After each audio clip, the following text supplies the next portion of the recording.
mga guys. Galing kami sa Rapid Tulfo in Action mga guys, TV5. Ngayon yung schedule namin. Anong nangyari mga guys? Useless yung pagpunta namin, galing pa kami ng Leyte.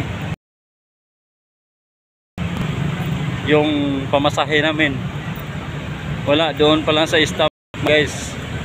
Hindi na kami na interview ni Rapid Tulfo, sa stop pa lang hindi na kami nakapasa. Kasi kailangan daw ng bumalik kami sa NLRC.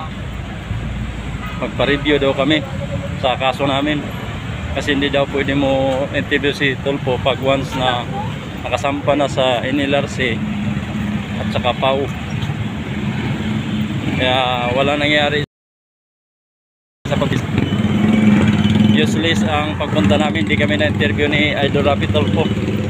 Nakakadismaya lang mga guys. Nangihina kami ng kasama ko, yan o. Nakapanghihina lang, nadidismaya kami. Kasi ang hangarin namin, manghingi sana kami ng legal advice kay Rapid Tulfo.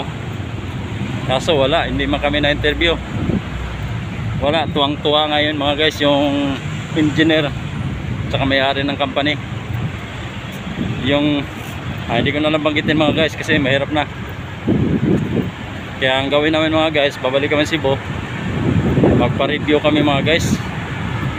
Hindi pa rin namin to susurindan yung kaso namin.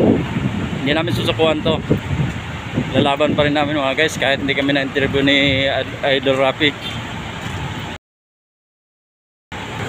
Galing kami ng Leyte, tapos ganito lang mangyayari sa amin, hindi kami na-interview. Imbis yung ang mangyayari sana mga guys, mabigyan kami ng advice o legal advice para anong gagawin namin. Kasi ang hinangan namin, makuha lang namin yung award namin. Kahit man lang kaunting award, at least masaya na kami. Yan, wala nangyayari. Eto, naglalakad na lang kami mga guys. Lalakad kami sa tabi ng EDSA. Hirap.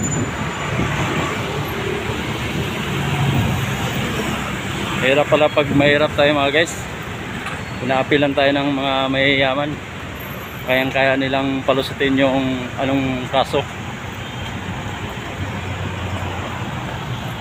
Yan mga guys, hanggang dito lang muna mga guys. Kasi malulubat na ako. Ipopost ko ito mga guys. Okay, bye bye mga guys.